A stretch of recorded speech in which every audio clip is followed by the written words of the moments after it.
GPSC વિવાદમાં કોંગ્રેસના નેતા અમિત ચાવડાનો સીએમને પત્ર, જેમાં જીપીએસસીની ભરતી સંદર્ભે પત્ર લખીને રજૂઆત કરવામાં આવી છે. ઇન્ટરવ્યુમાં અમુક જ્ઞાતિને અન્યાય થતો હોવાની રજૂઆત કરી છે. સમગ્ર મુદ્દે તપાસ કરવા સીએમને રજૂઆત કરવામાં આવી છે.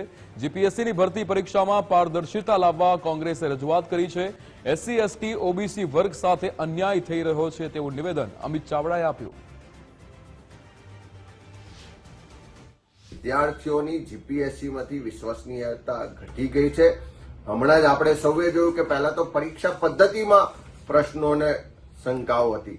હવે ઇન્ટરવ્યુ પ્રક્રિયા છે એની સામે પણ મોટો પ્રશ્નાર્થ ઉભો થયો છે. અને ખાસ કરીને હમણાં જે ડ્રગ્સ ઇન્સ્પેક્ટરની આખી ઇન્ટરવ્યુ પ્રોસેસ થઈ અને એના થોડા દિવસો પહેલા પ્રજામાંથી, વિદ્યાર્થીઓમાંથી વિરોધ ઉઠ્યો કે જે ઇન્ટરવ્યુ લેનાર પેનલના વ્યક્તિઓ છે એ લોકો ક્યાંક કોઈ ખાનગી સંસ્થામાં મોક ઇન્ટરવ્યુ કરીને ત્યાંના વિદ્યાર્થીઓને તાલીમ આપી રહ્યા.